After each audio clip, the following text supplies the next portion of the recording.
আসসালামু আলাইকুম। আজ আমরা শিখব দুই অঙ্কের যে কোনো সংখ্যার বর্গ কিভাবে নির্ণয় করতে হয়। চলুন দেখা যাক সহজ পদ্ধতিতে দ্রুত সময়ের মধ্যে কিভাবে নির্ণয় করা সম্ভব। আমরা ২৭ এর বর্গ নির্ণয় করব। প্রথমেই আমরা ডান দিক থেকে যে অঙ্ক আছে ৭, এই ৭ এর বর্গ দিয়ে শুরু করব। ৭ এর বর্গ হচ্ছে ৪৯, আর ৯ হাতের হচ্ছে ৪। আমরা ভেতরের যে অঙ্ক দুটো আছে এই দুটাকে গুণ করব। আমরা ২ এবং ৭ যদি গুণ করি তাহলে হবে ৭ দুগুণে ১৪, সাথে এই ২ কেও আমরা গুণ করব। ১৪ দুগুণে ২৮, আমাদের হাতের ছিল ৪। ২৮ আর ৪ হচ্ছে ৩২, ৩২ এর ২ হাতের হচ্ছে ৩। আমরা এবার এই ২ কে বর্গ করব। ২ এর বর্গ হচ্ছে ৪, আর হাতের ৩ ছিল আমাদের, তাহলে হলো ৭।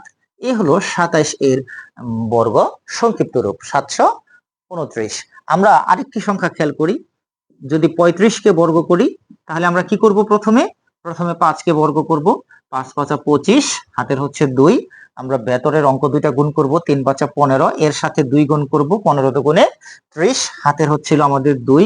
৩২ এর ২ হাতের হচ্ছে ৩। এইবার আমরা এই ৩ কে গুণ করব।